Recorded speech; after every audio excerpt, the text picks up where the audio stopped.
अस्सलाम वालेकुम। आज का जो हमारा टॉपिक है वो है सीए सर्विक्स। और सीए सर्विक्स में कुछ टर्मिनोलॉजीज़ हैं जो इम्पोर्टेंट हैं, जिसका जानना ज़रूरी है। उसमें एक तो है मेटाप्लेजिया। मेटाप्लेजिया क्या होता है? ये फिजियोलॉजिकल फिनोमेना है जिसके अंदर एक एपिथेलियम से दूसरी एपिथेलियम में जब चेंज होती है, एपिथेलियम से दूसरी एपिथेलियम में चेंज होने को मेटाप्लेजिया बोलते हैं। इसके अलावा एक टर्मिनोलॉजी है डिस्प्लेजिया। डिस्प्लेजिया जो है ये बेसिकली हिस्टोलॉजी की टर्म है। हिस्टोपैथोलॉजी की रिपोर्ट जो बायोप्सी पे जो आती है उस पर हम बेसिकली डिस्प्लेजिया देखेंगे, ठीक है। और डिस्प्लेजिया आर्किटेक्चरल एब्नॉर्मलिटी होती है टिशू के अंदर, ठीक है। टिशू के लेवल पे आप उसको स्टडी करते हो बायोप्सी की रिपोर्ट में, तो उसमें आपको ये डिस्प्लेजिया मिलेगा। जो डिस्कैरियोसिस होती है वो पैप स्मेयर के ऊपर आपको मिलती है, जो कि साइटोलॉजी की रिपोर्ट होती है। और ये सेलुलर लेवल के ऊपर जो एबनॉर्मलिटीज़ होती हैं, जिसमें high nuclear to cytoplasmic ratio होती है, माइटोटिक फिगर्स होते हैं, इंक्रीज लॉस ऑफ पोलैरिटी होती है, तो ये जो चेंजिंग्स आपको मिलेंगी ये इसको आप डिस्कैरियोसिस बोलते हैं, जो माइल्ड मॉडरेट टू सीवियर होगी, जिसको भी रिसेंटली लो ग्रेड या हाई ग्रेड डिस्कैरियोसिस में हम कहते हैं। जो माइल्ड डिस्कैरियोसिस है उसको लो ग्रेड डिस्कैरियोसिस कहते हैं, और पहले जिसको मॉडरेट अलग से और स्फेयर अलग से कहते थे, अब मॉडरेट और स्फेयर को हाई ग्रेड डिस्कैरियोसिस बोलते हैं, जो रिसेंटली है। ये टर्मिनोलॉजीज होगी। इसके अलावा जो है एक है स्क्वेमो कोलमनर जंक्शन, जिसका समझना ज़रूरी है। स्क्वेमो कोलमनर जंक्शन क्या होता है कि सर्विक्स जो वेजाइना के अंदर जो सर्विक्स का पोर्शन आपको नज़र आ रहा होता है वो होता है एक्टो सर्विक्स, और जो सर्विक्स का इनसाइड पोर्शन होता है उसको एंडो सर्विक्स बोलते हैं। जब चाइल्डहुड में अगर आप इसको देखें तो उसमें आपको ये विजिबल होगा जो स्क्वेमो कोलमनर जंक्शन है, क्योंकि जो एंडो सर्विक्स होता है वो कोलमनर एपिथेलियम से लाइन किया हुआ होता है, और वो जो कोलमनर एपिथेलियम है वो जो चाइल्डहुड है उसमें वो एंडोसर्विक्स में होती है। लेकिन जो पुबर्टी की तरफ जाते हैं under the effect of oestrogen, जो है कोलमनर एपिथेलियम एक्सटेंड करती है सर्वाइकल ऑस से outward, far away from the external os. और उस जो स्क्वेमो कोलमनर जंक्शन उस टाइम पे जो होता है जहाँ पे कोलमनर एपिथेलियम और स्क्वेमस एपिथेलियम मिलती है आपस में, उसको हम ओरिजिनल स्क्वेमो कोलमनर जंक्शन कहते हैं। मतलब चाइल्डहुड में वो इंटरनल ऑस में होगा, जो एक्सटर्नल ऑस को नज़र आ रही होती है ओपनिंग, ठीक है, और उसके अंदर एंडो सर्विक्स है सारे का सारा, जो पोर्शन हम विजिबल नहीं होता शुरू में वो कोलमनर एपिथेलियम वहीं तक होती है, ठीक है। और प्यूबर्टी के time under the effect of estrogen और हार्मोन्स जो है ये कोलमनर एपिथेलियम एक्सटेंड करती है outward from the external os far away from at a distance. और उस डिस्टेंस के ऊपर जो स्क्वेमो कोलमनर जंक्शन जहाँ तक वो कोलमनर एपिथेलियम जाएगी, ठीक है, उस पोर्शन को हम कहते हैं ओरिजिनल स्क्वेमो कोलमनर जंक्शन। अब वहाँ से प्यूबर्टी के बाद जो है वो जो वेजाइनल पीएच है वो एसिडिक होती है। उसके इफेक्ट के अंडर जो है क्या होता है कि यहाँ पे मेटाप्लेजिया का प्रोसेस शुरू होता है, जिसमें जो कोलमनर एपिथेलियम है वो कवर हो जाती है बाय द स्क्वेमस एपिथेलियम। और जो स्क्वेमो कोलमनर जंक्शन है, क्योंकि वो जो एक्सटेंड किया हुआ है कोलमनर एपिथेलियम उसको स्क्वेमस ने कवर कर लिया है, तो वो वापस जो है वो एंडोसर्विक्स तक ही महदूद हो जाती है कोलमनर एपिथेलियम। उसके बाहर आपको सारी स्क्वेमस मिलेगी, यानी पूरे के पूरे एक्टोसर्विक्स के ऊपर आपको स्क्वेमस एपिथेलियम आपको मिलेगी, ठीक है। और छोटा सा पोर्शन एक्सटर्नल ऑस के पास आपको नज़र आ सकता है, जो कि थोड़ा सा कोलमनर एपिथेलियम आपको हो सकता है विजिबल हो वहाँ पे। तो ये जो डिस्टेंस है from the original squamo columnar junction to the new squamo columnar junction, इसको आप ट्रांसफॉर्मेशन जोन कहते हो। और यहाँ से 90% of the cases CA cervix यहाँ से ओरिजिनेट करते हैं। अच्छा, अब सीए सर्विक्स होता कैसे है, ठीक है। इसका कॉज 99.7% केसेस में ह्यूमन पेपिलोमा वायरस है जो इसको कॉज करता है, और ये वर्ल्ड वाइड देखा जाए तो 7th मोस्ट फ्रीक्वेंट कैंसर जो है वो सीए सर्विक्स है। ह्यूमन पेपिलोमा वायरस जो है ये कैसे फैलता है? ये सेक्सुअल कॉन्टैक्ट के थ्रू, ठीक है, इंटरकोर्स के थ्रू फैलता है, और बैरियर मेथड्स इसको प्रोटेक्ट नहीं करते। इसका मेथड क्या होता है? कैसे कार्सिनोमा कॉज करेगा या प्री इन्वेसिव डिजीज़ कॉज करता है? तो इसमें ये होता है कि ये इन्फेक्ट करता है, ब्रीच के थ्रू एंटर होता है। सीएस जो सर्विक्स होता है बेसिकली, स्पेशली जो हम इसके रिस्क फैक्टर्स भी स्टडी करेंगे, ये एक ब्रीच किसी भी वजह से कोई ट्रॉमा होता है सर्विक्स को, ठीक है, लो सोशो इकोनॉमिक स्टेटस है, young age at first coitus, ठीक है, मल्टीपल पार्टनर्स हैं, ऑलरेडी उसको सेक्सुअल ट्रांसमिटेड इन्फेक्शंस हैं बहुत सारे, तो हाई पैरिटी ठीक है, ये भी एक रिस्क फैक्टर है। हाई पैरिटी में रिपीटेड ट्रॉमा होता है सर्विक्स को, हार्मोन्स का इफेक्ट होता है बहुत ज़्यादा, ठीक है। तो या स्मोकिंग पेशेंट का रही है तो इम्यूनो कॉम्प्रोमाइज स्टेट होती है और उसमें इन्फेक्शन क्लियर नहीं होता जल्दी जल्दी, तो उसमें इन्वेसिवनेस डेवलप होती है, परसिस्टेंस डेवलप होती है इन्फेक्शन की। तो ये रिस्क फैक्टर्स है। तो जब किसी भी वजह से ट्रॉमा की वजह से वहाँ पे कोई ब्रीच डेवलप होता है सर्विक्स में, तो ये वायरस उसमें एंटर कर जाता है, साइटोप्लाज्म के अंदर जाके ये रेप्लिकेट करता है, और रेप्लिकेशन के बाद जब ये न्यूक्लियस के अंदर एंटर होता है तो वहाँ पे इसकी जो है वो पहले तो ये साइटोप्लाज्म के अंदर रेप्लिकेट करेगा, उसके बाद उसके न्यूक्लियस के अंदर ये एंट्री जब करता है तो उस प्रोसेस को हम कहते हैं वायरल इंटीग्रेशन। वायरल इंटीग्रेशन बोलते हैं इसको। यहाँ पे जाके ये सेल साइकिल को डिस्टर्ब करेगा। नॉर्मली सेल साइकिल को रेगुलेट करने के लिए वहाँ प्रोटीन्स होती हैं, P53 RB सेलुलर प्रोटीन होती है, लेकिन इसके अंदर क्या होता है कि जो E6 एक प्रोटीन है वो एबनॉर्मल है, ठीक है, ऑन्कोजेनिक होती है, वो बाइंड कर जाती है P53 के साथ, और जो E7 है वो बाइंड करती है RB सेलुलर प्रोटीन के साथ, और ये सेल साइकिल की मेंटेनेंस नहीं होने देते। जो नॉर्मल एपोप्टोटिक डेथ हो जाती है एक टाइम पीरियड के बाद सेल की, वो नहीं हो पाएगी, और वो सेल लाइन पूरी की पूरी मैलिग्नेंट पोटेंशियल इख्तियार कर लेती है, जिसकी वजह से इन्वेसिवनेस डेवलप होती है। ये तो इसकी पैथोफिजियोलॉजी होगी कि कैसे HPV कॉज करेगा सीए सर्विक्स। अच्छा, इसके अलावा जो इसके वायरस होता है ह्यूमन पेपिलोमा वायरस, इसकी डिफरेंट टाइप्स हैं, उसमें 16-18 जो है वो सीए सर्विक्स कॉज करेगा।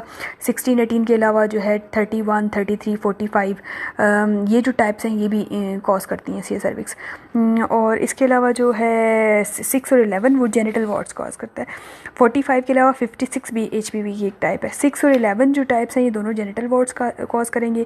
अच्छा, 65 to 75% ऑफ द केसेस 16 और 18 सीए सर्विक्स के लिए रिस्पॉन्सिबल होती हैं, ठीक है। बाकी भी हैं, 31, 33 भी है, 45, 56 भी है, लेकिन मेजॉरिटी केसेस में जो रिस्पॉन्सिबल हैं सीए सर्विक्स के लिए वो हैं 16 और 18।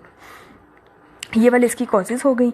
अच्छा, इसके अलावा हम जब कोई पेशेंट आपके पास आती है तो वो किस तरह से प्रेजेंट करेगी?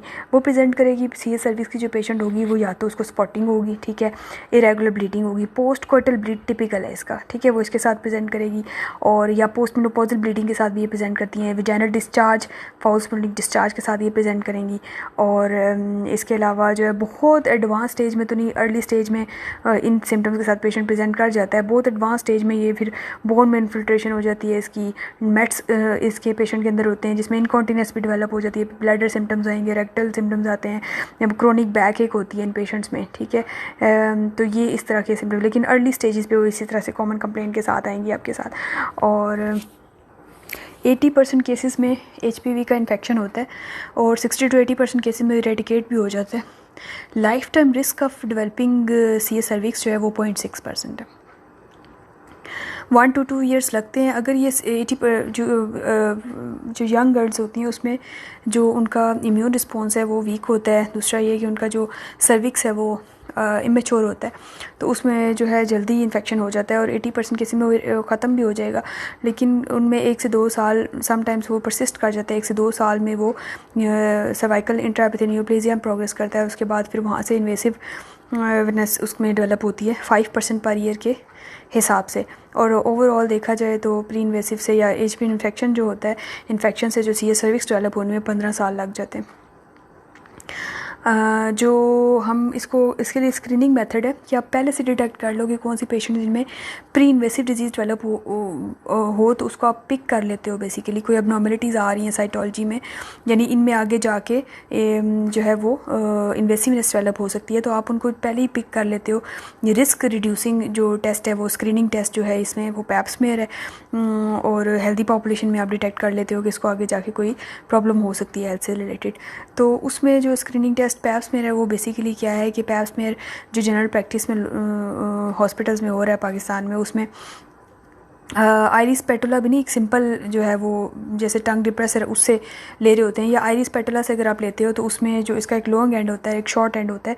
लॉन्ग एंड उसका एंडो सर्विक्स में रखते हो, जो इनसाइड पोर्शन है सर्विक्स का ऑस के अंदर, ठीक है, और जो शॉर्ट एंड हो वो उसका एक्टो सर्विक्स आउटसाइड पोर्शन पे रखते हो, और उसको 360 डिग्री पे रोटेट करते हो तो सैंपल आ जाता है। उसको स्लाइड के ऊपर आप अप्लाई करोगे, और स्लाइड के ऊपर एक सोल्यूशन होता है पैपिनिकुलो सोल्यूशन, उसको आप उसके ऊपर स्प्रे करोगे और उसको फिक्स कर देते हो, और फिर उसको भेज देते हो रैप करके लैब फॉर्म बना के, तो उसको आप प्रॉपर तरीके से आप लेबॉर्ट्री भिजवा देते हो।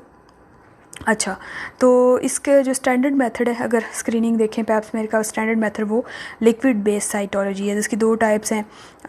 एक तो उसमें जो एक उसकी जो है वो श्योर पैथ है और एक थिन प्रेप है, लेकिन इसकी डिटेल्स नहीं लिखी हुई ईबीएम में, जस्ट टाइप्स लिखी हुई हैं।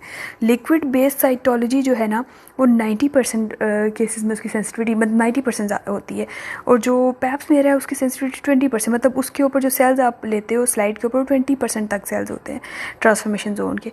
लेकिन क्योंकि 90% केसेस में स्क्वेमो कोलमनर जंक्शन से ही वो ओरिजिनेट करेगा, उसी ट्रांसफॉर्मेशन जोन से वो ओरिजिनेट करते हैं सीएस, तो इसलिए उस पर डिटेक्ट हो जाते हैं। पैप स्मेयर एक अच्छा टेस्ट है। अच्छा, अगर स्टैंडर्ड टेस्ट की बात करें तो वो लिक्विड बेस्ड साइटोलॉजी है।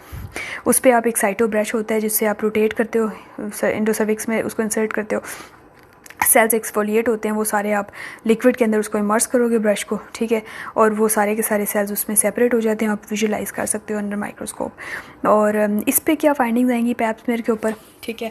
इसमें क्लासिफिकेशन है वो आपने याद करनी है, इजी है। उसमें ओल्ड जो बेथिस्टा सिस्टम था 2001 में, उसमें क्या था कि उसको आप कहते थे पैप स्मेयर की फाइंडिंग्स को आप कहते थे, या तो आप कहते थे एस्कस, ठीक है, यानी atypical squamous cells of undetermined या अनसर्टेन सिग्निफिकेंस, या आप कहते थे एस्कस/एच, that's mean undetermined significance can not exclude high grade squamous intraepithelial lesion, या आप उसको कहते थे उस पैप स्मेयर फाइंडिंग के ऊपर कि उसको वो लो ग्रेड स्क्वेमस इंट्राएपिथेलियन है या हाई ग्रेड स्क्वेमस इंट्राएपिथेलियन है। अब क्या होता है, अब रिसेंटली जो है ना जो ब्रिटिश एसोसिएशन फॉर साइटोपैथोलॉजी है और national health sciences cervical screening programme है, इसके अकॉर्डिंग जो इन्होंने नॉमेनक्लेचर बनाया है इसका वो इस तरह से है कि उस पर या तो बॉर्डरलाइन चेंजेस आपको मिलेंगी पैप स्मेयर के ऊपर, ठीक है, जो आप डिस्कैरियोसिस देख रहे हो, या तो उसको आप कहोगे बॉर्डरलाइन चेंजेस, या आप उसको कहोगे माइल्ड डिस्कैरियोसिस, या आप कहोगे उसको सवेयर मॉडरेट डिस्कैरियोसिस या सवेयर डिस्कैरियोसिस। तो इसको सिंपल वर्ड्स में आप याद कर लो कि आप पैप स्मेयर के ऊपर बोलोगे बॉर्डरलाइन चेंजेस, या आप कहोगे लो ग्रेड डिस्कैरियोसिस जिसमें माइल्ड डिस्कैरियोसिस आएगी, ठीक है, या आप उसको कहोगे हाई ग्रेड डिस्कैरियोसिस जिसमें मॉडरेट और सवेयर दोनों आ जाएंगी, ठीक है। उसको सिर्फ एक टर्मिनोलॉजी आप यूज़ करोगे, हाई ग्रेड डिस्कैरियोसिस। अच्छा, और हिस्टोपैथोलॉजी जब कराओगे, यानी इन्हीं पेशेंट्स को आप जब इस तरह की एब्नॉर्मलिटीज़ आती हैं आप रेफ़र करते हो कोल्पोस्कोपी के लिए, तो उसके ऊपर आपको क्या फाइंडिंग्स मिलेंगी, या तो उसके ऊपर मिलेगा आपको सिन 1, ठीक है, cervical intraepithelial legion, low grade सिन आपको मिलेगा सिन 1 जिसको कहेंगे, या सिन 2 या सिन 3 जो कि हाई ग्रेड सिन में आ जाएंगे, ठीक है। ये आपको उसके ऊपर फाइंडिंग्स मिल जाती हैं। तो ये तो पैप स्मेयर की बात होगी। अब इसमें इंपॉर्टेंट चीज़ ये है कि किन पेशेंट्स को आप रेफ़र करते हो और फॉलोअप कैसे कराओगे। फॉलोअप स्क्रीनिंग में फॉलोअप अपने सिंपल जो पैप स्मेयर जो नॉर्मल आ रहा है पैप स्मेयर, उनको आप कैसे रिकॉल करोगे, 25 ईयर्स के बाद कॉल करना शुरू करते हो, 25 पे फर्स्ट इन्विटेशन होती है, और 25 से लेके 59 तक आप 3 ईयरली बुलाते हो, और 60 से लेके 65 तक 5 ईयरली कॉल करते हो पेशेंट को। अच्छा, 65 के बाद जो स्क्वेमो कोलमनर जंक्शन है वो कहीं हायर अप एंडोसर्विक्स में चला जाता है, वो आपको विजिबल नहीं होगा बाहर, ठीक है, तो आप वहाँ से सैंपल नहीं ले सकते 65 के, क्योंकि ये जो सर्विक्स है वो श्रिंक कर जाता है, ठीक है, तो ये इसके साथ ही जो कोलमनर एपिथेलियम वो बिल्कुल विजिबल नहीं होगी, हायर अप चला जाएगा, जहाँ पे स्क्वेमस जो कोलमनर वो मीट करती है वो जंक्शन आपको विजिबल नहीं होगा आफ्टर द एज ऑफ 65। अच्छा, ओल्ड एज पेशेंट्स में इसके अलावा किन को रेफ़र करोगे आप, सिंपल याद रखें, ईबीएम में बहुत सारे टेबल्स बने हैं जो कन्फ्यूजिंग भी हैं, तो अगर आप एक दफ़ा उसको एक कॉन्सेप्ट बना लें तो फिर आप कर सकते हो आराम से। जो पैप स्मेयर है उसमें आप कैसे फॉलोअप कराते हो कि पैप स्मेयर में आपने लिया, ठीक है, उसमें आपको रिपोर्ट आ गई इनएडिक्वेट, नो प्रॉब्लम, 3 मंथ्स के बाद आप रिपीट करा लो, ठीक है। अच्छा, अब पैप स्मेयर के ऊपर आ जाती है बॉर्डर लाइन चेंजेस, तो आप क्या करोगे, बॉर्डर लाइन चेंजेस आती है या लो ग्रेड डिस्कैरियोसिस आती है, दोनों केसेस में आपने HPV टेस्ट कराना है, ठीक है। अगर वो HPV टेस्ट नेगेटिव है तो इन पेशेंट्स को आप रूटीन रिकॉल पे बुलाओगे, अगर वो HPV टेस्ट पॉजिटिव आ जाता है तो आप इनको कोल्पोस्कोपी के लिए रेफ़र कर दोगे। एक और कंडीशन ये है कि जिसमें हाई ग्रेड डिस्कैरियोसिस आती है, हाई ग्रेड में आपने HPV नहीं कराना, आपने इन पेशेंट्स को डायरेक्ट रेफ़र कर देना है कोल्पोस्कोपी के लिए, ठीक है। ये सिंपलेस्ट मेथड है जो आप बस याद कर लो, इसके अलावा एक्स्ट्रा याद करने की ज़रूरत नहीं है। हाँ, इसमें यह है कि अगर बॉर्डर लाइन चेंजेस के साथ इनएडिक्वेट HPV आ जाता है तो वो एक बीच में एक कॉलम एक्स्ट्रा है कि 6 मंथ्स के बाद आप दोबारा रिपीट करा लेते हो HPV, ठीक है, तो बस ये। अच्छा, अब एक चीज़ है जो है सिन, ठीक है। अगर बायोप्सी आपने रेफ़र किया इन पेशेंट्स को कोल्पोस्कोपी के लिए और कोल्पोस्कोपी पे उनकी बायोप्सी हुई, बायोप्सी के ऊपर सर्वाइकल इंट्राएपिथेलियल लीड 1, ठीक है, सिन 1 आ गया उसके ऊपर, यानी लो ग्रेड सिन आ गया उसके ऊपर, तो इन पेशेंट्स पे आपकी चॉइस होती है कि इनको आप मैनेज करो या इसको सर्विलेंस में रख लो, इनको आप फॉलोअप पे बुला लो, ठीक है। मैनेज इस तरह से कर सकते हो कि इनको आप दोबारा से बायोप्सी प्रॉपर लेके इनको पूरे का पूरा पोर्शन आप वहाँ से रिमूव कर लो, लोकल एक्सीजन कर लो। लेकिन अगर आप वो नहीं करना चाहते, ठीक है, आपने बायोप्सी एक अच्छी ले ली है या फिर उसका ये है कि 5 बायोप्सी में ही वो आपने ली थी पहले, तो आप उसको सर्विलेंस में रखना चाहते हो, तो इन पेशेंट्स को आपने 12 मंथ्स पे कॉल करना है। 12 मंथ्स पे ये आएंगे, इनका आपने फॉलोअप में अगेन साइटोलॉजी ही करानी है, पैप्समिर से फॉलोअप इनका करना है, उस पर दोबारा वही प्रोटोकॉल है। अगर उस पर इनएडिक्वेट सैंपल आता है तो आपने 3 मंथ्स पे रिपीट करा लेना है। इसके साथ अगर उसके रिपीट पैप्समिर उसका नेगेटिव आ जाता है तो आपने इसको 12 मंथ्स पे बुलाना है, ठीक है। और उसके बाद जब 12 मंथ्स पे वो दोबारा, पहले 12 मंथ्स पे बुलाया आपने, ठीक है, फॉलोअप में सिन 1 आ गया, बायोप्सी के ऊपर आपने 12 मंथ्स पे बुलाया, उस पर पैप्स में जो है उसका उस पर बॉर्डरलाइन चेंजेस आई तो आपने 12 मंथ्स पे दोबारा उसको बुलाया है, उस पर पैप्स में नेगेटिव आ जाता है तो आपने इसको रूटीन रिकॉल पे बुलाना है। अच्छा, बॉर्डरलाइन चेंजेस आ गई, 12 मंथ्स पे आपने बुलाया, उस पर पैप्स में जो है वो उसके ऊपर आ जाती हैं अगेन, जो है वो बॉर्डरलाइन चेंजेस आती हैं, तो आप उस पर HPV टेस्ट कराओ, ठीक है। या फिर उस पर आपने जो पैप्समिर कराया 12 मंथ्स के ऊपर, उस पर लो ग्रेड इसके उसे अगेन HPV टेस्ट कराओ। पॉजिटिव है तो कोल्पोस्कोपी रेफरल, नेगेटिव है तो रूटीन रिकॉल। और इसी तरह जो अगर उस पर हाई ग्रेड फॉलोअप में आ जाता है तो आपने colposcopy direct referral without HPV test. तो बेसिकली इसमें जो लिमिट है अनट्रीटेड सिन जो केसेस होते हैं सिन 1 के, उसमें आपने फ़र्स्ट फॉलोअप 12 मंथ्स पे कराना है, ठीक है। अच्छा, अब एक सिन 1, सिन 2 या सिन 3 है जिसमें लोकली आपने एक्सीजन ट्रीटमेंट दे दी, अब ट्रीटेड केसेस को आप कैसे फॉलोअप कराओगे, इनको फर्स्ट विजिट आपने 6 मंथ्स पे कराना है, ठीक है। प्रोटोकॉल वही है कि इनको आप पैप्समिर कराओगे, उस पर बॉर्डरलाइन या माइल्ड डिस्कैरियोसिस है तो आप साथ में HPV करा लो, अगर वो भी पॉजिटिव आता है तो कोल्पोस्कोपी के लिए दोबारा रेफ़र कर दो, और अगर वो नेगेटिव आता है तो इनको रूटीन रिकॉल पे बुला लो, सिन वाले ट्रीटेड सिन केसेस, क्योंकि ये प्री इन्वेसिव डिजीज़ है, ठीक है, और इसमें बहुत ज़्यादा एग्रेसिव ट्रीटमेंट आपने नहीं देना। अच्छा, इसके अलावा 6 मंथ्स पे बुलाया और हाई ग्रेड आ गया पैप्समिर तो आपने इनको डायरेक्टली कोल्पोस्कोपी के लिए रेफ़र कर देना।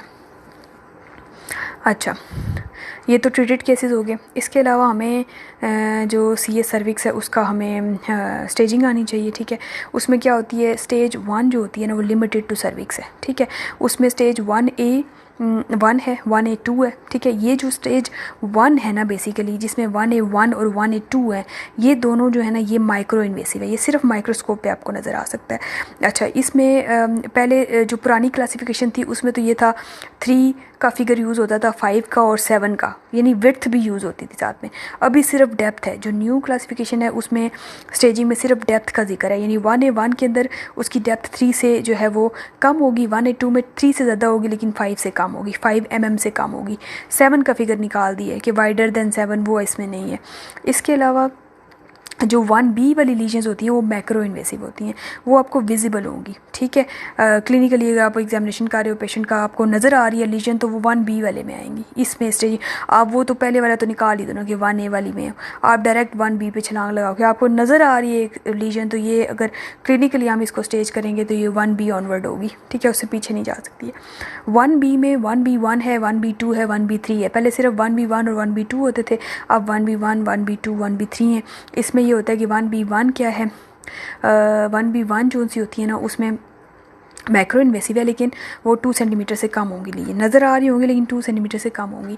1B2 में 2 से लेके 4 तक होंगी और 1B3 में ग्रेटर देन 4 सेंटीमीटर होंगी, ठीक है।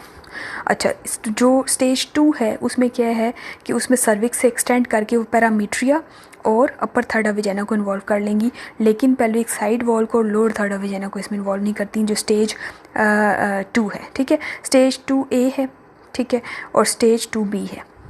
2A जो है ना उसमें 2A1 है और 2A2 है। 2A जो स्टेज 2A है बेसिकली वो विदाउट पैरामीट्रियल इन्वॉल्वमेंट है। 2A1 लेस दैन 4 सेंटीमीटर और 2A2 ग्रेटर दैन 4 सेंटीमीटर है, लेकिन इन स्टेजेस में पैरामीट्रियल की इन्वॉल्वमेंट नहीं है। जो 2B है उसमें पैरामीट्रियम भी इन्वॉल्व होगा। स्टेज 3 में आ जाते हैं। जो थर्ड स्टेज है उसमें क्या होता है कि उसमें या तो लोअर थर्ड वेजाइना इन्वॉल्व होगा या फिर साथ में पेल्विक साइड वॉल इन्वॉल्व होती है, जिसमें यूरेटर्स आ जाते हैं, किंकिंग हाइड्रोनेफ्रोसिस होगी। तो जो स्टेज 3 है 3A, ठीक है, और इसके अलावा 3B है, इसके अलावा 3C भी एक इसमें आ जाती है, ठीक है। फिर 3C1 है और 3C2 है। तो 3A जो होती है उसमें क्या है कि उसमें 3A में जो है वो लोअर थर्ड वेजाइना इन्वॉल्व होगा। 3B में जो है वो पेल्विक साइड वॉल्स इन्वॉल्व होंगी, जिसमें यूरेटर्स आ जाते हैं, ठीक है। और 3C में ये होगा कि पेल्विक या पैरालिटिक नोड्स होंगे, और 3C1 में पेल्विक लिम्फ नोड्स इन्वॉल्व होंगे, और 3C2 में पैरालिटिक लिम्फ नोड्स इन्वॉल्व होंगे। नेक्स्ट है 4, स्टेज 4। स्टेज 4 में 4A लोकली एडवांस्ड होगा, यानी रेक्टम या ब्लैडर आगे पीछे ही वो गया हुआ होगा, और 4B में डिस्टेंट मेट्स होंगे, ठीक है, लिवर में या आगे पीछे जैसे लंग्स में। अच्छा, ये हो गया। इसके अलावा जो है जो बहुत लेटर ऑन स्टेजेस पे होते हैं, स्टेजिंग भी हो गई। एक चीज़ है इसकी ट्रीटमेंट आप कैसे करोगे stage wise C S cervix की। शुरू में आपने पैफ में किया, पैफ में एबनॉर्मलिटी आई तो उसको हमने बता दिया किस तरह से रेफ़र करना है कोल्पोस्कोपी के लिए। कोल्पोस्कोपी पे आपको जो है ना वो कोल्पोस्कोपी पे आपको जो है ना आपने बायोप्सी ली उसकी, ठीक है, एग्जामिनेशन किया, और बायोप्सी के ऊपर रिपोर्ट आई सिन की, तो आपने उसको कैसे मैनेज किया वो सारा बता दिया। कोल्पोस्कोपी की जहाँ तक बात आती है, जो हम जब माइल्ड डिस्कैरियोसिस वाले पेशेंट हैं जो HPV पॉजिटिव आ गए हैं, या लो ग्रेड डिस्कैरियोसिस वाले जिसमें HPV पॉजिटिव आ गया, या हाई ग्रेड डिस्कैरियोसिस आ गई है, HPV के बगैर ही उनको कोल्पोस्कोपी के लिए रेफ़र कर दिया है। तो ये जो पेशेंट्स हैं इनको आप कोल्पोस्कोपी के लिए आते हैं। तो कोल्पोस्कोपी बेसिकली क्या है, ये सर्विक्स को मैग्नीफाइड करके दिखाती है 4-10 टाइम्स ही जो है ना उसको मैग्नीफाई इसने किया हुआ होता है। इसमें जो है सर्विक्स के ऊपर ये बेसिकली थॉटमी पोजिशन में आप जो है वो मशीन के थ्रू आप लाइट सोर्स अच्छी होनी चाहिए वो आप उसको डालते हो, और इसके अलावा उसको कसको स्पेकुलम यूज़ करते हो और सर्विक्स को फिक्स करते हो अच्छी तरह से। और जो कैमरा है इसका वो आप उस पर फिक्स करोगे सर्विक्स के ऊपर, मशीन का कैमरा जो फ्रंट पे होती है, और उसके थ्रू आप मॉनिटर पे आप सर्विक्स को विजुलाइज कर रहे होते हो। अच्छा, एरियाज़ इस पर देखते हो, इसमें रीड कोल्पोस्कोपिक इंडेक्स जो रीसेंट अभी आप यूज़ नहीं करते हो लेकिन वाइवा में पूछा जाता है रीड कोल्पोस्कोपिक इंडेक्स, उसमें एक मॉडिफाइड रीड जो अभी का है रीड कोल्पोस्कोपिक इंडेक्स, उसमें 4 चीज़ें देखी जाती हैं। उसमें मार्जिन्स देखते हैं, ठीक है, कलर देखते हैं, आयोडीन का अपटेक देखते हैं, ठीक है, और वेसल्स को देखते हैं। जो मार्जिन्स हैं उसमें फिर हम 3 तरह की स्कोरिंग होती है, ये आप विजुअल इंस्पेक्शन की बात कर रहे हो, ठीक है, उन पे आप ये 4 चीज़ें देख रहे होते हो। मार्जिन्स अगर 0, 1, 2 का स्कोर होता है, अगर मार्जिन्स उसके जो हैं वो इरेगुलर हैं, पेडेंकुलेटेड से हैं, फीदर्ड मार्जिन्स हैं या कंडाइलमेटस से हैं तो ये 0 में आएगा, ठीक है। अगर रेगुलर स्मूथ मार्जिन है तो ये 1 में, और 2 में अगर उसके शार्प मार्जिन है, ठीक है, तो ये 2 में आ जाएगा। इसके अलावा जो हम उसमें कलर देखते हैं तो अगर स्नो वाइट शाइनी अपीयरेंस है उसकी तो वो 0, 1 में उसकी जो है वो ग्रेइश वाइट होगी, ठीक है, और अगर डल और ग्रे कलर की है तो वो 2 में आ जाएगी। और वेसल्स देखते हैं, अगर उसकी नॉर्मल कैलिबर वेसल्स हैं तो 0, 1 में जो है वो उसकी जो है वो एब्सेंट वेसल्स होंगी सरफेस के ऊपर, और 2 में ये होगा कि उसमें पंक्टेशन मोज़ेक पैटर्न होगा, यानी कि वो डायलेटेड सी वेसल्स होंगी, एबनॉर्मल सी। इसके अलावा हम इसमें देखते हैं आयोडीन की अपटेक, तो नॉर्मल अगर ब्राउन अपीयरेंस है, ठीक है, क्योंकि नॉर्मल सेल्स के अंदर जो है वो ग्लाइकोजन होता है जो कि आयोडीन की अपटेक अच्छी होती है और वो ब्राउन अपीयर होते हैं, तो वो 0 स्कोर में आ जाएगा। 1 तब हम उसको करेंगे अगर उसमें कुछ एरियाज़ ने अपटेक की है, कुछ नहीं की, और अगर बिल्कुल अपटेक नहीं हुआ उस एरिया में तो वो येलो स्टेन होगा और वो 2 में आ जाएगा। अब इनको हम स्कोर्स को ऐड करेंगे, अगर 0 से 2 तक है तो सिन 1, ठीक है, 3 से 5 तक है तो सिन 2 या सिन 1 भी हो सकता है, सिन 2, और सिन 3 होगा अगर 5 से ज़्यादा या 6 to 8 तक स्कोर है। तो ये रीड कोल्पोस्कोपिक इंडेक्स है जो इजी, बहुत ही इजी करके मैंने बताया, इसमें एक्स्ट्रा वर्डिंग मैंने हटा दी है, जो सिंपलेस्ट आप देख सकते हो। इसके अलावा जो है एसिटिक एसिड वो आप अप्लाई करते हो स्वैब के साथ, ठीक है, 4% एसिटिक एसिड होता है जो आप अप्लाई करते हो, और उसमें जो एरियाज़ होते हैं ना, इसमें एबनॉर्मल एरियाज़ जिनमें हाई माइटोटिक फिगर्स होते हैं ये इसको अपटेक कर लेते हैं और ये वाइट हो जाते हैं बिल्कुल, ठीक है। लीकोप्लेकिया में और इसमें क्या फ़र्क होता है एसिटो वाइट एरियाज़ में, कि लीकोप्लेकिया आपको एसिटिक एसिड के अप्लाई किए बगैर ही वाइटिश नज़र आ रहा होगा, जबकि जो CS सर्विक्स में एसिटिक एसिड अप्लाई करते हो जो एसिटो वाइट एरियाज़ अपेयर होते हैं ये आफ्टर एप्लीकेशन आपको अपेयर होंगे, ठीक है। तो ये डिफरेंस होता है इसमें। अच्छा, ये हो गया। और ग्लाइकोजन की मतलब वो क्यों ब्राउन करेंगे, येलो का अब्सटेन करेंगे, वो मैंने बता दिया आयोडीन के साथ। एक चीज़ होती है कोल्पोस्कोपी से हट के जो कि आप शॉर्ट टर्म में फ़ौरन से ओपीडी प्रोसीजर कर सकते हो। उसमें कस कर इंसर्ट किया, अच्छी लाइट सोर्स की, और आपने पास एसिटिक एसिड रखा, अलीगोज आयोडीन रखी, और आपने उसको स्वैब के साथ अप्लाई करके वहीं पे देख लिया। उसको हम कहते हैं वाया, यानी visual inspection with acetic acid, ठीक है, VIA, या हम उसको विली बोलते हैं, visual inspection with Lugol's iodine, VILI।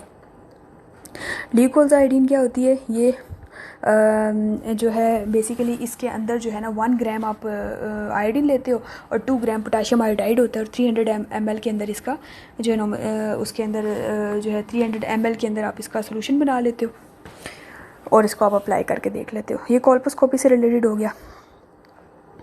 और इन पे फिर आप साथ ही कोल्पोस्कोपी का आपको अबनॉर्मल एरियाज नज़र आ रहे हैं, सस्पिशियस एरिया, तो आप साथ ही उसकी बायोप्सी ले लेते हो। 5 बायोप्सी की इतनी सिग्निफिकेंस नहीं, लेकिन ली जाती है। विजिबल लीजन्स होते स्पेशली 5 बायोप्सी ही ली जाती है।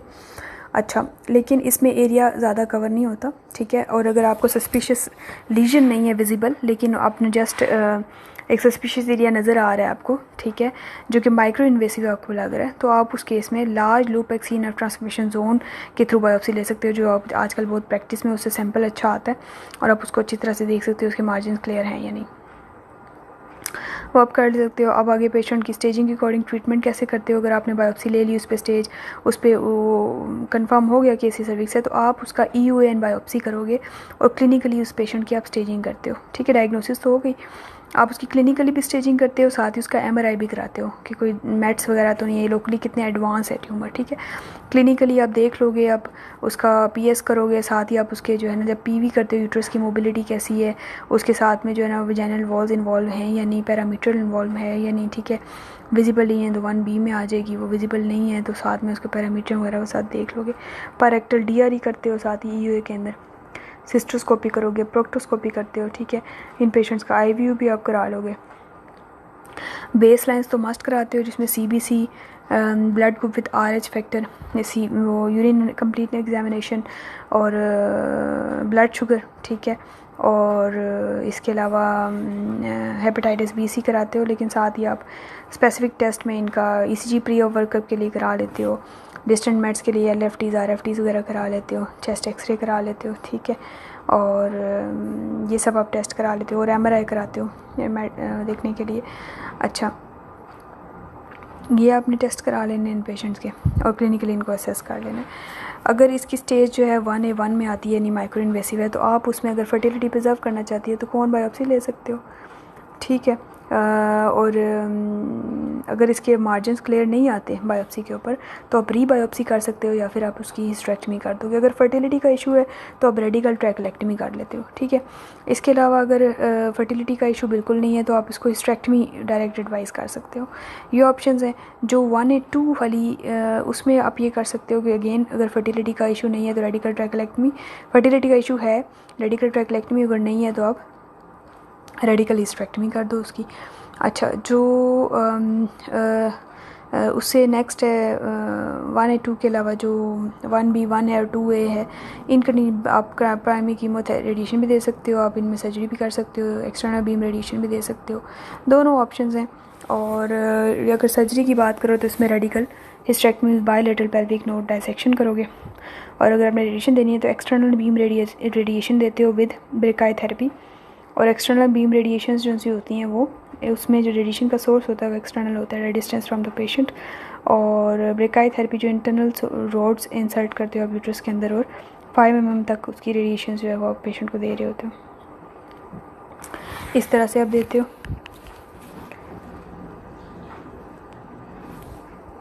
स्टेज 2B से ऑनवर्ड जो है स्टेज 4 तक आपने पेशेंट को रेडियोथेरेपी देनी होती है, external beam radiotherapy with brachii therapy plus cisplatin based chemotherapy भी आप दे सकते हो साथ में। ये अपनी इन प्रोसीजर्स की कॉम्प्लिकेशन भी होती हैं और उसमें हेमरेज हो सकता है, ब्लैडर बाउल डैमेज हो सकता है, और जो सर्जरी आप करते हो रेडिकल हिस्टेरेक्टमी। और इसके अलावा इनमें जो है वो 2.6% केसेस में प्रोलॉन्ग ब्लैडर डिसफंक्शन देखा गया है, 8 to 13% केसेस में overall bowel and bladder dysfunction, और 1% केसेस में फिस्टुला फॉर्मेशन हो सकती है। साइकोलॉजिकल इश्यूज़ भी होते हैं regarding loss of fertility, Altered body image and reduced vaginal size, इसमें जो हिस्टेरेक्टमी की टाइप्स हैं, पीवर रेटलेज क्लासिफिकेशन है, जिसमें टाइप 1 जो है उसमें एक्स्ट्रा फेशियल या सिंपल हिस्टेरेक्टमी जिसको कह रहे हैं, removal of uterus and cervix. और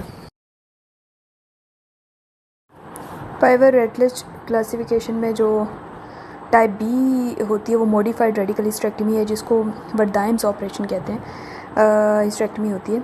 इसमें यूट्रस, फ्लैपियन ट्यूब्स, ओवरीज रिमूव करते हैं, साथ में पैरामिट्रल टिश्यू रिमूव करोगे, पेल्विक नोड डायसेक्शन करते हैं। लेकिन इसमें अपर 1/3 जो है वो आप साथ में इसमें जो मॉडिफाइड रेडिकल है उसमें आप बेसिकली 50% ऑफ कार्डिनल यूटेरोसैक्रल लिगामेंट्स वो करते हो, रिमूव करते हो।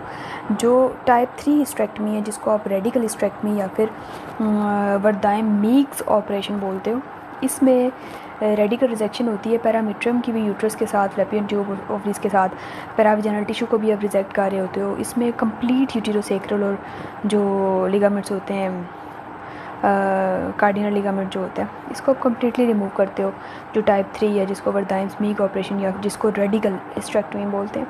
रेडिकल और जिसको इससे पहले टाइप 2 डिस्कस किए जो मॉडिफाइड रेडिकल है, दोनों में बस ये फ़र्क है कि मॉडिफाइड रेडिकल में आप कम लेवल्स के मतलब टिश्यूज़ रिमूव कर रहे होते हो, जबकि जो रेडिकल है उसमें आप कम्प्लीटली रिमूव करते हो। टाइप 4 जो उसमें यूरेटर भी आप डिवाइड करते हो from the pubo cervical, pubo vesical ligament, superior vesical artery ligate करते हो, और साथ में इसमें बेसिकली अपर 2/3 वेजाइना का आप एक्सरसाइज करोगे। जो टाइप 3 जो रेडिकल है उसमें अपर 1/3 रिमूव करते हो वेजाइना का, along with complete uterosacral and cardinal ligament removal. जो टाइप 4 रेडिकल हिस्टेरेक्टमी है उसमें साथ में यूरेटर और अपर 2/3 ऑफ वेजाइना और वेसिकल आर्टरी को लाइगेट करते हो। जो टाइप 5 है उसमें मोर रेडिकल अप्रोच होती है, जिसमें बॉवल ब्लैडर रिजेक्शन भी आ जाती है, यूटेरिक डिसेक्शन भी आती है। ठीक है, ये पीवर रेटलेज इसका अभी रिसेंट जो है चेंज हुआ है, वो क्वेर्लो मोरो क्लासिफिकेशन है 2008 में, जिसमें 4 टाइप्स की हिस्टेरेक्टमी है, रेडिकल हिस्टेरेक्टमी की टाइप्स बताई हुई हैं, type A, type B, type C और type D, on the basis of lateral extension of rejection.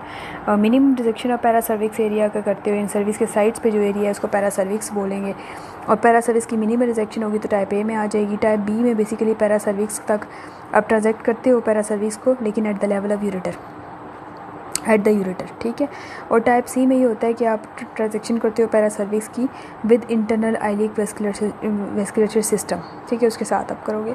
और जो टाइप डी है उसमें लेटरली एक्सटेंडेड रिजेक्शन होती है, ठीक है, अल्ट्रा रेडिकल प्रोसीजर है बेसिकली। इसी तरह 4 types of lymph node dissection भी होती है। लेवल 1 की जो होती है वो एक्सटर्नल और इंटरनल आइलिक आते हैं, उसमें लेवल 2 पे कॉमन आइलिक आएंगे और जिसमें पेरीसेक्रल भी आ जाएंगे। लेवल 3 में एओर्टिक इंफ्रा मेसेंटेरिक और लेवल 4 में एओर्टिक इंफ्रा रीनल। ठीक है, ये 4 levels of lymph node dissection भी होती है, ये भी आपको पता होनी चाहिए। वैक्सीन्स अवेलेबल हैं जो कि आप फर्स्ट क्वार्टस से पहले दोगे, इसके अलावा उसका कोई सिग्निफिकेंस नहीं है। उसमें गार्डासिल है, नोनावेलेंट न्यू वैक्सीन है, जिसमें सारे ही आ जाएंगे, 6, 11 हो गया, 31, 33, 16, 18, ठीक है। और इसके अलावा इसमें जो है जो गार्डासिल है और जो सर्वरिक्स है, सर्वरिक्स जो वैक्सीन है उसमें जो है वो 2 तरह के वायरस होंगे, 16, 18। जो गार्डासिल है उसमें 4 होंगे, 16, 18, 6, 11, ठीक है। और सर्वरिक्स जो है जो 16 और 18 जिसमें 2 तरह के हैं, उसको हम किस तरह से लगाते हैं।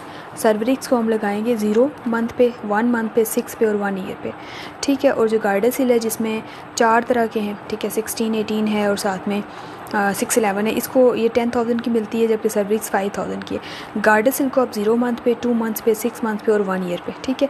तो सर्वरिक्स जिसमें 2 है उसको 0, 1, 6 और 1 ईयर, और गार्डासिल में 0, 2, 6 और 1 ईयर, ये याद रखना है आपने। नोनावेलेंट न्यू है जिसमें जो है वो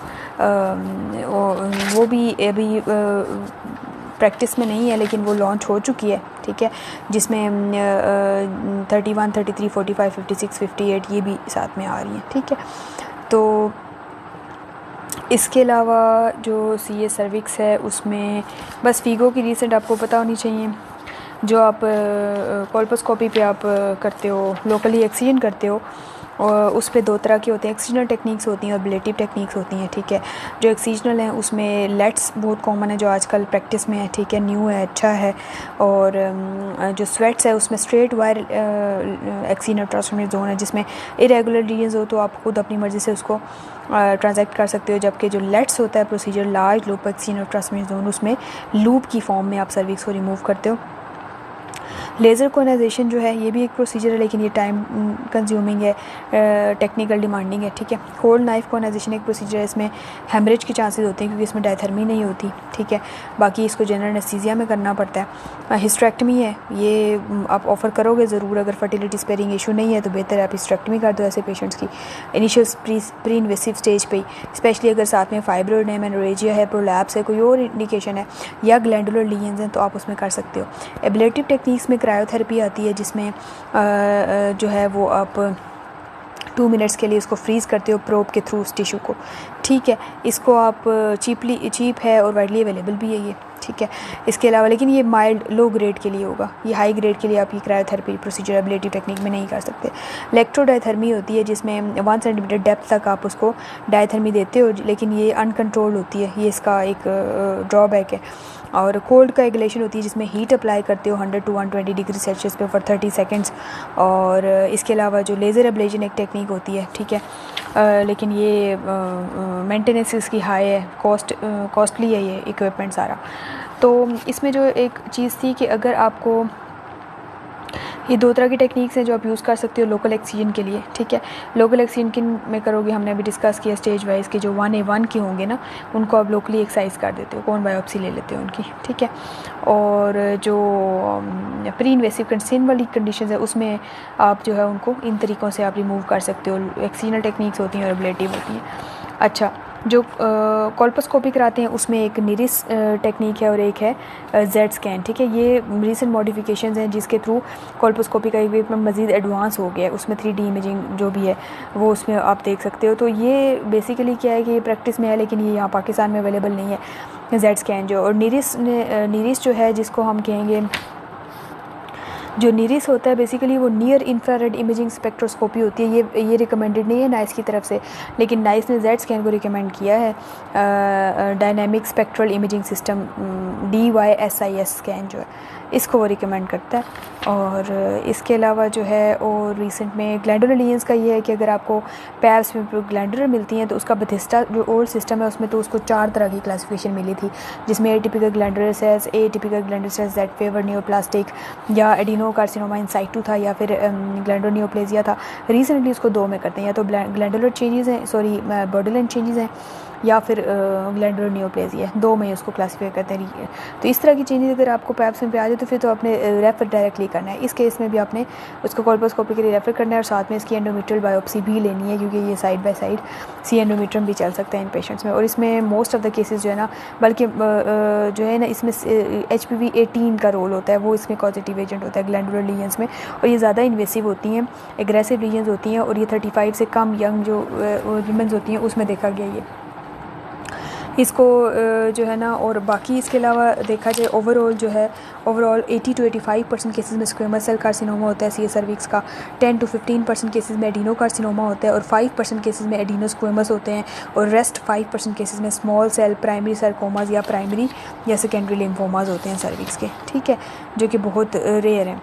इसके अलावा MRI का रोल है बिल्कुल, ठीक है। उसमें सॉफ्ट टिश्यू बेसिकली हम MRI में देखते हैं, हम लोकली कितना एक्सटेंड किया हुआ ट्यूमर वो देखते हैं। अच्छा, CT डिस्टेंट मेट्स के लिए होता है, ठीक है, वो आप करा सकते हो। इसके अलावा PET CT का रोल स्पेशली मेंशन किया गया for distant mets, specially chest के लिए PET CT आप कराते हो, ठीक है, तो वो रिकमेंडेशन है। और इसमें जो स्टेजिंग होती है बेसिकली इसकी, अगर आप कोई क्वेश्चन पूछे तो क्लिनिकल स्टेजिंग आप करते हो CA सर्विक्स में, CA ओवरी की सर्जिकल स्टेजिंग होती है, ठीक है। और इसके अलावा जो है प्रेगनेंसी में आप कैसे CA सर्विक्स को मैनेज करोगे। 1 in 10,000 प्रेगनेंसीज देखा गया है कैंसर ऑफ सर्विक्स, उसमें एक एक्सपीरियंस्ड कॉल्पोस्कोपिस्ट होगा जो उसको एग्जामिन करेगा, और अगर इन्वेजन सस्पेक्ट कर रहा है तो उसकी बायोप्सी भी ले लेगा, जो चाहे लूप है, नाइफ है या वेज कौन बायोप्सी होती है, वो आप ले लेते हो। अगर 20 वीक से कम किया और उस पर 1A1 डिजीज़ आ जाती है तो आप उसको इमीडिएटली मैनेज कर सकते हो, ठीक है। लोकली एक्सरसाइज कर लो, लेट्स का प्रोसीजर कर लो। अगर उसकी 20 वीक से के बाद 28 वीक्स के ऑनवर्ड है तो फिर आप उसको डिलीवरी तक लेके जाते हो और उसके बाद आप उसको मैनेज करते हो। रेडिकल जो है ना सिजेरियन रेडिकल हिस्टेरेक्टमी कर देते हो उसकी, ठीक है। और प्रेगनेंसी में बस यही है। और इसके अलावा जो है रिकरेंट डिजीज़ अगर आती है तो उसमें पैप स्मेयर का रोल नहीं है, ठीक है। फॉलोअप में पैप स्मेयर का रोल नहीं है रिकरेंट डिजीज़ के लिए। उसमें आपने MRI कराना होता है, आपने एक्सटेंट देखना होता है, CT कराना होता है, PET CT for distant mets, ठीक है, वो देखना होता है। और अगर पेशेंट पहले उसको ट्रीटमेंट सर्जरी मिली है तो इस दफ़ा आप उसको रेडियोथेरेपी दोगे, ठीक है। और ये जो रेडिकल कीमो रेडियोथेरेपी होती है ये 40 to 50% केसेस में क्यूरेटिव होती है। अगर उसको पहले कीमोथेरेपी मिल चुकी है तो अब आप उसको पेल्विक एक्सेंचुरेशन करते हो, ठीक है। आप उसको एक्सटेंडेड रिजेक्शन करोगे, ठीक है। उसमें 5 ईयर सर्वाइवल रेट 50% है। ये ड्यूअर्स में लिखा है, लेकिन पाकिस्तान में कुछ पता नहीं है सर्वाइवल कितना है। और इस तरह के प्रोसीजर्स कम ही होते हैं पाकिस्तान में। हमारे सेटअप्स में जो ट्रेनिंग में देखा गया कि बहुत क्योंकि पेशेंट्स इस तरह की कंडीशन में होते हैं कि उनका जो है सर्वाइवल मुश्किल होता है, ठीक है। उनकी कंडीशन ऐसी होती है, मोबिलिटी ज़्यादा होती है, तो आप सर्जिकल प्रोसीजर इस तरह के अवॉइड करते हो जिसमें रेक्टम या ब्लड रिजेक्शन करनी पड़े और पेशेंट की मोबिलिटी बहुत ज़्यादा हो जाती है उसमें, ठीक है। तो बेहतर है आप पेलिएटिव केयर पेशेंट को पेन रिलीफ करो और उसके साथ आप उसको जो है ना सिस्प्लेटिन बेस्ड कीमोथेरेपी दे सकते हो रिकरेंट केसेस में, ठीक है। तो ये इसमें एक एडिशनल पॉइंट था। अच्छा, एक और कंडीशन ऐसी है कि मैंने आपको पैप स्मेयर का फॉलोअप बता दिया किस तरह से करना है, स्क्रीनिंग कैसे करनी है, उस पर एब्नॉर्मलिटीज़ आ जाएँ तो उसको कैसे बुलाना है आपने। अच्छा, सिन अगर आ जाता है और सिन 1 अगर फॉलोअप में आप रखना चाहते हो, उसको ट्रीट नहीं करना चाहते तो उसको आप कैसे कॉल करोगे, ठीक है। आप उसको 12 मंथ्स पर बुलाते हो। और अगर ट्रीटेड सिन है, चाहे वो सिन 1 है, 2 है, 3 है, तीनों प्री इन्वेसिव कंडीशन हैं, इनको आपने ट्रीट कर दिया, लोकल एक्सीन कर दी इनकी, तो इनको आप कैसे फॉलोअप कराओगे मैंने बता दिया। अब एक कंडीशन है अगर माइक्रो इन्वेसिव डिजीज़ आ गई है तो उसको आप फॉलोअप कैसे करते हो, ठीक है। तो उसका जो फॉलोअप है उसमें आप उसको क्लोज फॉलोअप में रखते हो। माइक्रो इन्वेसिव है अगर तो 3 monthly for 2 years, 6 monthly for 3 years और नॉर्मल फॉलोअप फॉर 5 ईयर्स करते हो। और अगर उसमें मैक्रो इन्वेसिव है 1B डिजीज़ है तो क्लोज आप फॉलोअप इस तरह से करते हो 3 to 4 monthly for first 2 to 3 years, फिर 6 मंथली अंटिल 5 ईयर्स और फिर एनुअल फॉर लाइफ लॉन्ग आप करते हो, ठीक है। तो ये एक फॉलोअप एडिशनल आपको बता दिया है। और यहाँ तक हमारा टॉपिक जो है वो कंप्लीट होता है। इंशाल्लाह आप मुझे दुआओं में याद रखिएगा और इंशाल्लाह नेक्स्ट टॉपिक के साथ मैं जल्द जो है वो आपको वीडियो अपलोड कर दूँगी, ठीक है। अभी तक के लिए अल्लाह हाफिज़। इसमें एक चीज़ और ऐड करनी है कि लिम्फ नोड्स की इन्वॉल्वमेंट कैसे होती है। जो स्टेज 1A1 है उसमें जो है पेल्विक अगर वो लेस दैन 1 mm तक उसकी डेप्थ है, लेस दैन 1 mm, तो उसमें कोई पेल्विक नोड या पैरारेटिक नोड्स की इन्वॉल्वमेंट नहीं होती है। 1A1 डिजीज़ में अगर 1 to 3 mm तक उसकी डेप्थ है, 1 से ज़्यादा है और 3 mm तक है तो उसमें पेल्विक नोड 0.6% चांसेस होते हैं और पैरारेटिक नहीं होते उसमें पॉजिटिव। और 1A1 में अगर लिम्फोवेस्कुलर स्पेस इन्वेजन है या वो 3 to 5 mm तक उसकी डेप्थ हो गई है, यानी 3 से ज़्यादा हो गई है, तो उस केस में 4% जो है ना वो पेल्विक नोड इन्वॉल्वमेंट होती है, ठीक है। पैरारेटिक्स में लेस दैन 1% होती है। तो 1A1 में ओवरऑल देखें तो अगर 3 mm से कम उसकी डेप्थ है तो वो ऑलमोस्ट ज़ीरो होता है लिम्फ नोड, लेकिन अगर उसकी 3 to 5 mm तक डेप्थ है तो 5% उसमें लिम्फ नोड्स की इन्वॉल्वमेंट होती है, 4.8 to 5%। अच्छा, और जो 1A2 होती है उसमें 11% होती है lymph nodes, pelvic lymph nodes, और 1B में 16% होती है, और 2A में 25% और 2B में 31% इन्वॉल्वमेंट होती है लिम्फ नोड की, 3 में 45 और 4A में 55 इस तरह से होती है। और इसी तरह इनके साथ जो है ना पैरारेटिक नोड्स की इन्वॉल्वमेंट भी लिखी हुई है कि स्टेज वाइज किस तरह से होती है, कितनी परसेंटेज है। तो वो 1A जो है उसमें तो ऑलमोस्ट ज़ीरो ही समझे, पैरारेटिक नोड्स की इन्वॉल्वमेंट नहीं होती। जो 1A1 है उसमें नहीं होती, ठीक है। 1A2 में लेस दैन 1% है, ठीक है, पैरारेटिक नोड्स की। 1B में 2.2% है और 2A और 2B में 11 to 19% है, ठीक है, 11% 19%, 3 में 30% और 4 में 40%, ठीक है। तो पैरारेटिक का मेमोराइज़ करना इजी है कि 1A1 में 0% है, ठीक है, 1A2 में 1% कर लो, लेस दैन 1% है, 1B में 2% कर लो, ठीक है, और आगे 2A में 11 और 2B में 19 है, और 3 में 30 और 4 में 40, ठीक है। इस तरह से इन्वॉल्वमेंट है पैरारेटिक लिम्फ नोड्स की। और पेल्विक लिम्फ नोड्स की इन्वॉल्वमेंट जो है वो याद करना थोड़ा मुश्किल है, लेकिन वो भी रिपीटिशन से हो जाएगा। स्प्रेड कैसे करता है C A cervix? Direct spread होता है इसका सर्वाइकल स्टोमा में, पैरामीट्रियम में, beyond vagina, body of uterus, bladder and rectum, ठीक है, ये इसका लोकल स्प्रेड होता है इसका। और जो इसका इसके अलावा इसका लिम्फेटिक स्प्रेड भी होता है पैरामीट्रियम में, पेल्विक साइड वॉल्स में, पैरारेटिक नोड में जाता है ये। The incidence of pelvic lymph nodes in paraaortic जो डिजीज़ है वो मैंने आपको बता दी है कितनी होती है। तो इसका लिम्फेटिक स्प्रेड भी होता है। इसके अलावा तीसरे नंबर पे ब्लड बोन भी होता है जो बहुत लेट जाके होता है, जो डिस्टेंट स्प्रेड है और अनयूजुअल है। सी एस सर्विक्स में मोस्टली ये नहीं देखा जाता, ठीक है, तो वो भी इसका स्प्रेड मुमकिन है, वो भी होता है इसमें। ये एक दो पॉइंट्स में मेंशन करना भूल गई थी। इसके साथ ही मुझे अपनी दुआओं में याद रखिएगा। अल्लाह हाफिज़।